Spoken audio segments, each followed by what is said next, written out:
Today we're going to be focusing on a rate and accumulation problem. This comes from the 2006 exam, AB question number 2, and it is a calculator active question. And it takes place in Thomasville, Oregon. Oregon represent? What? Anyways, cars are turning left at the rate of L of t equals this function over the intervals 0 to 18. The graph of L of t is shown above, or in this case to the right. So starting at time 0, we have no cars turning left, and the number turning left increases at the intersection, and then it drops back off, and then it increases again. So this is kind of like people start waking up, more and more traffic is happening. There's a fair amount of traffic, and then traffic dies down again, maybe, and then it picks up again at the end of the workday, or maybe this is like, just before work and just before lunch. Who knows? These are hours, so that's like an 8-hour window.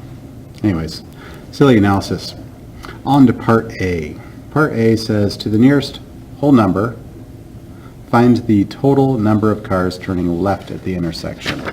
So, classic question for type 1 is you have a rate function, and if you integrate the rate function, you get total accumulation. So the total accumulation over the 18 hours. So the area under this curve would be representative of the total number of cars passing through the intersection. This is a calculator active question, so we turn to our calculator to evaluate the antiderivative.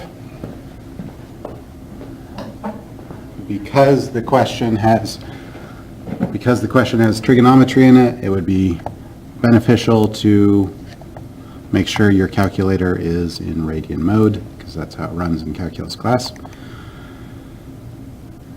And we may do more things with the equation, so I'm going to stick it into my y1 in case I need to access it more frequently. So 60 square root of the variable sine variable divided by 3, and the sine actually is squared, so we can either square it or we can write it twice.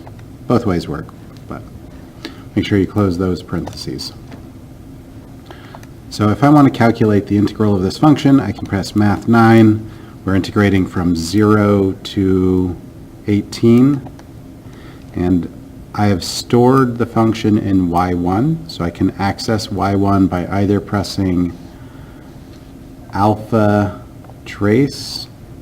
On some calculators that pulls up the y1 menu, or other calculators you can press vars and then scroll right to yvars and select function, and there's y1. Both ways work. They'll access the y1, which is where I stored the equation. Integrate with respect to x. Calculator thinks a bit and thinks a little longer, and eventually arrives there. 1657.823. 1657.823. To the nearest whole number, how many cars pass through? So 1658 cars.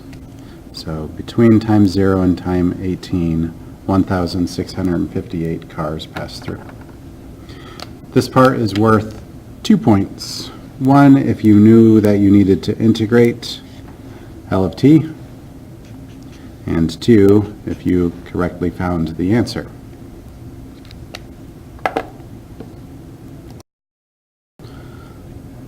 Okay, moving on to part B. Traffic engineers will consider turn restrictions, i.e. like stop signs or stoplights, anytime the number of left-hand cars exceeds 150 cars per hour. Find all values where L of t is greater than or equal to 150. So what's going on here is at 150, if the number turning exceeds that value, then we're going to need to enable turn restrictions. So there is a chunk of time for which L of t is greater than or equal to 150. So in order to find that, we have to establish where these intersections occur, which would be when is L of t equal to 150. And again, I'll turn to the calculator to do that for me. What I'm going to do is I'm going to have the function in y1. I'll have the horizontal line at y as my y2, which is at 150. And then let's adjust the viewing window to kind of match the graph provided. My view window starts with a x minimum of 0 and climbs to an x max of, looks like 18. And then my y minimum is 0 and my y max is around 250. And that should give me a graph that looks about the same. So there's the climbing. Good. So our graph is working to provide the same thing, and we're going to look for the intersection using the intersect command. So the intersect command on the calculator, if we press second trace, the fifth option down is our intersection. So we select that, and I'm going to move my cursor close to that first intersection point. So if I scroll right, you can see my cursor showing up there. And once I put my cursor pretty close to that intersection, if I only have two functions on there, I can press enter 3 times. 1, 2, 3, and I get at 12.42. So at approximately t is 12.428, which I'm going to store as the letter A on my calculator, just in case I need that. So if I quit to the home screen and I press X, store as A, that's in there. Now we need to repeat the process for the second intersection. Pull up the graphing screen, press second trace intersect, put my blinking cursor really close to the intersection, and then press enter 3 times. Those 3 times are the first curve, which I'm on, enter. Second curve, I'm now on the second curve, enter. And then guess, my cursor is close to the guess. And we should get a number pretty close to 16. Yep. So also at t is approximately 16.121, which I'm going to store as the value b, just in case I need those. So x, store as b. So those numbers are now in there in case I have to access them later. So the question is asking find all values for which L of t is greater than equal to 150. So L of t is greater than or equal to 150 on the interval a to b. They also ask you to complete the average value of L over that interval. So we want to find what is the average value of L. It looks like it's somewhere between 150 and 250. Probably that average value is, I don't know, maybe 200-ish. But let's actually use the average function value. It's going to be 1 over b minus a integral a to b of the function. Fortunately for us, we've stored a and b in our calculator so that we can actually use those when we're calculating this thing here. So clear the home screen. If you press alpha y equals, it pulls up the fraction, and we can do 1 over alpha b minus alpha a. If you don't have that under alpha y equals, you can just do it with the divide symbol. But 1 over b minus a, math 9 pulls up the integral from a to b of the function, which you might recall we've stored under y1. So if you press alpha trace, it will access the y1, and we integrate with respect to x. 199.426.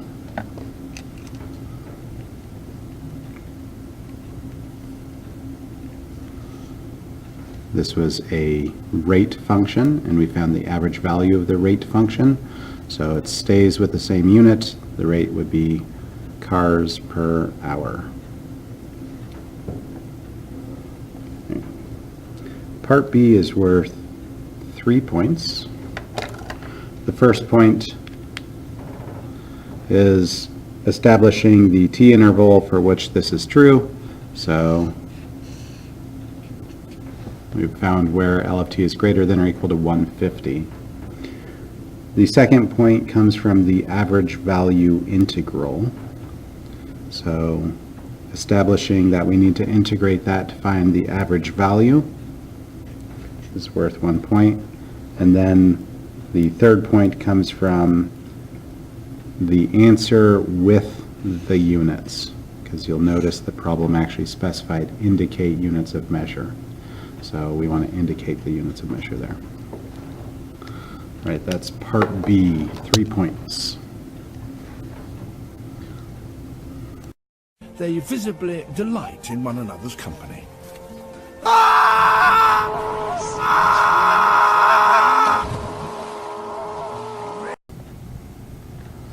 All right, part C, there's actually two different approaches to this, and I think it's worth exploring both of them. So let's start with reading through this, and then we'll talk about each of the approaches. Traffic engineers will install a signal if there's a 2-hour time interval during which the product of the total number of cars turning left and the total number of cars traveling right through the intersection is greater than 200,000. In every 2-hour interval, 500 oncoming cars are happening. So if the product of the oncoming cars times the left turning cars exceeds 200,000, that's where we're concerned. So if we divide both sides by 500,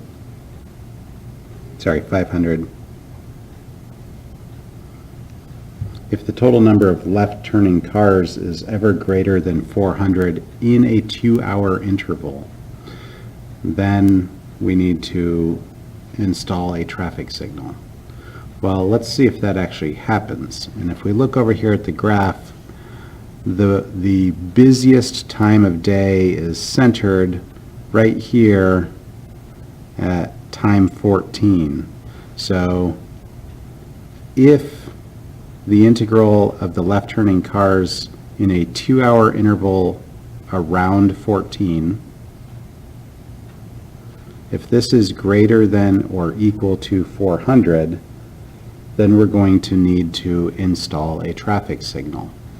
So we're going to evaluate this and see essentially how many left turning cars happen in that interval, that 2-hour window, because that's our peak traffic flow right then. So turn to our calculator again. Calculator can evaluate this integral expression, Math 9, from 13 to 15 of our function, vars, y vars, y1. And in that interval of time, 431 cars do travel through the intersection. So that number is greater than 400.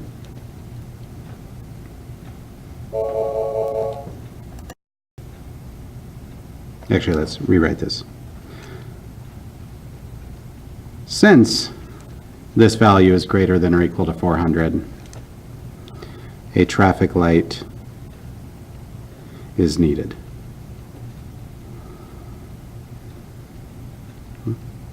So that is the first approach to tackling the problem, and probably the one that requires the least amount of work. Or I don't know if it's the least amount of work, but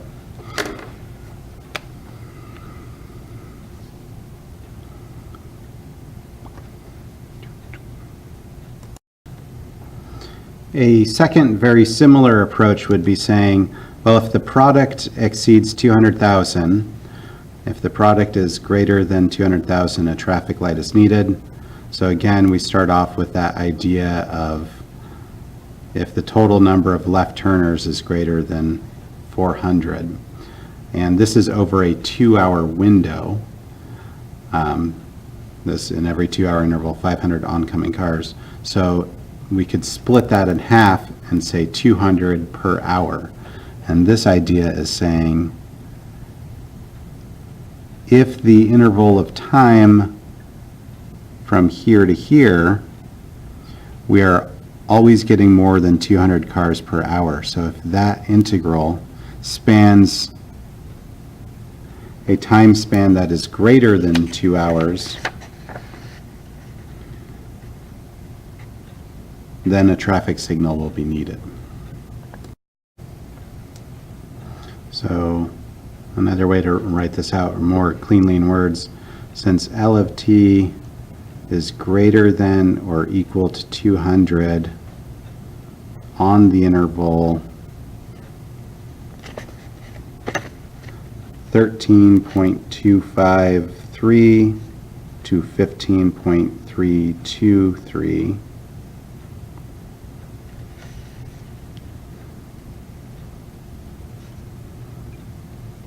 more than 400 cars passed through in the 2-hour window, or in a 2-hour window.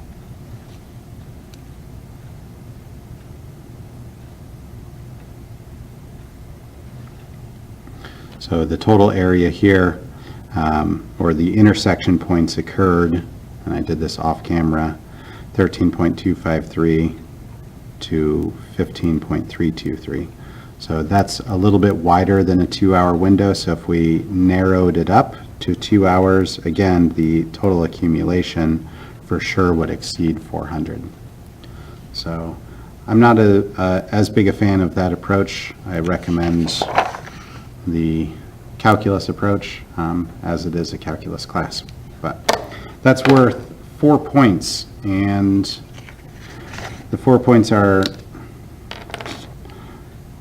if you consider the idea of 400 cars, so finding that spot there, if you found a time interval that was 2 hours long, 13 to 15, or maybe you did 13.1 to 15.1, if you found the value of that integral and then showed that because that value exceeds 400, a traffic light is needed. So with the two different approaches, the grading on that's going to vary on the other approach. But all right, be sure to smash that like button, comment, subscribe, ask good questions, conquer the world.